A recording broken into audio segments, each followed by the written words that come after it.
She was sold for nothing until a human risked everything to set her free. The auction square on Delker 5 was a place of humiliation, screams, and hollow eyes. Bright lights flared against cages lined in rows. Traders barked prices, buyers haggled over lives, and the air was thick with the acrid scent of fear. In the final cage, far from the center, sat a lone woman, shoulders hunched, wrists bruised from energy shackles. Her skin was a subtle lavender with fractal markings along her neck and arms, denoting the proud lineage of the Aelari, a once noble species who'd fought back when humanity first arrived in their sector and lost. Now, the few who remained were often sold like broken relics from a lost civilization. Her name was Sarah, and the trader had labeled her damaged goods. She hadn't spoken since her capture 3 weeks ago. They said she was mute or broken in the mind. But the truth was more painful than madness. Sarah simply had no one left to speak to. She had been sold twice already. Once to a cruel noble who had her chained in his hall for display, and once to a pit fighter who wanted her to dance between bouts for entertainment. Both times she was returned, too proud, too quiet, too useless. And now she was priced at almost nothing. She won't obey, the trader snarled at a group of disinterested buyers. Won't cry, won't beg. Useless if you want a pet. Maybe worth it if you like, and stubborn. No one even bid. Until a soft voice cut through the noise. I'll take her. The crowd parted slightly to reveal a human man, not dressed in military armor or merchant robes, but in weather-worn travel gear. Brown hair flecked with dust, a half-healed scar along his jaw. His name was Kalen Ward, a freelance salvager who traded scrap, not lives. The trader frowned. You sure? You can get 2 Aelari twins for the same price. This one's. I said I'll take her. The trader laughed and shoved a tablet forward. She's yours, freak lover. Don't come back asking for refunds when she stabs you in your sleep. Kalen paid the meager credits and approached the cage. Sarah didn't look up. When the energy bars flickered off and the collar deactivated with a soft chime, she still didn't move. Kalen knelt in front of her, his voice low. I'm not going to chain you. I just didn't want them to throw you in the grinder. Sarah's eyes flicked up at that. She knew the grinder. That's where the truly unsellable went. Come with me. Or walk away. Your choice. He stood and turned. A long pause. Then soft footsteps followed him. Kalen's ship, the Wren, was barely more than a modified cargo shuttle. Scratched hull, rattling engines, but warm inside. He gave Sarah the crew bunk, small but clean. Showed her where the food was. Didn't ask her to work. Didn't ask her anything at all. For days, they drifted between moons collecting scrap. Kalen sang while he worked, talked to the ship's AI like an old friend, and offered Sarah warm meals twice a day. She didn't speak, but she watched. Once, he returned from a salvaging run with blood on his arm. She grabbed the medkit before he could even ask, knelt silently, and cleaned the wound with practiced hands. Thanks, he said.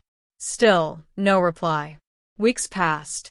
One night, Kalen sat in the galley with a steaming mug of synth coffee, staring at a broken datapad.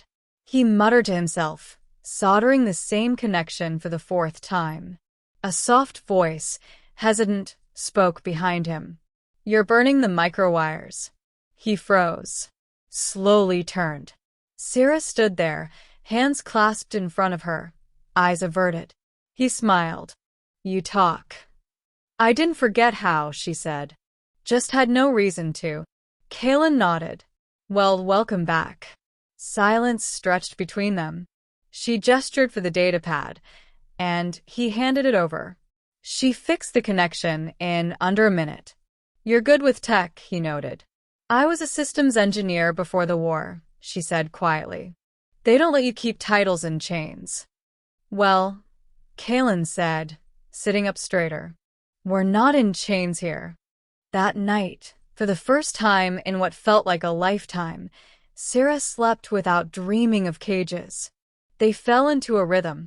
Sarah began helping with engine diagnostics, power routing, and external repairs.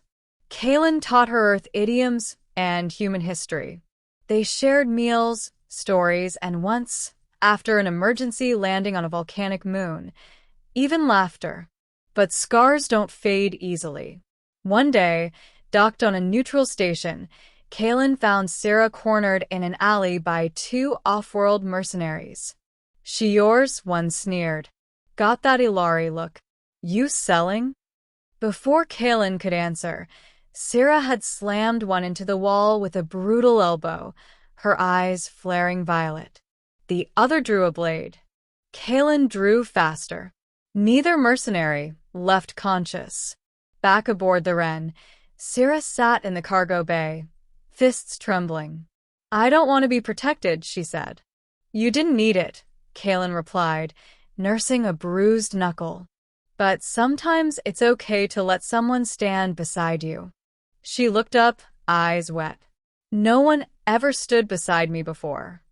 Well, I'm not everyone. Months passed. The Wren gained a reputation, not just for fair salvaging, but for its strange crew, the quiet Aelari woman and the stubborn human who never left anyone behind. People whispered that Kaelin was building something more than trade routes. A movement. A message. Sarah found herself smiling more, laughing. And one night, beneath a canopy of stars on a deserted asteroid, she kissed him. I never thought I'd feel alive again, she whispered. You were never dead, he said, resting his forehead against hers. Just waiting. But peace doesn't last in the black. The Consortium, the remnants of Earth's Imperial Armada, tracked down the Wren. They wanted Sarah, not for who she was, but for what she carried. Inside her fractured DNA were remnants of a prototype neural interface, something the humans had tried to erase during the war. She wasn't just an engineer. She was a living weapon they'd failed to activate. Kaelin refused to give her up. They were ambushed outside the Corval Nebula. Outgunned. Outmatched. The Wren took heavy damage. Systems offline. Sarah wanted to fight, but Kaelin locked her in the escape pod. No, she shouted, slamming her fists against the glass. I'm not selling you, not surrendering you, and not letting them take you. Then I'll die with you. Kaelin smiled, bloody and exhausted. You're going to live. For both of us.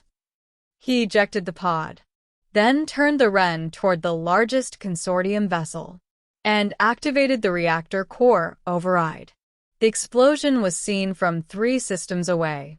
The consortium claimed it was an engine malfunction, but those who knew Kaelin Ward and the woman he gave everything for told a different story.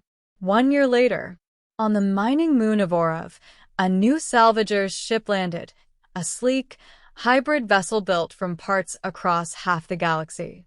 Its name, the Phoenix. Its captain? A lavender-skinned woman with fractal markings and fire in her eyes. Sarah.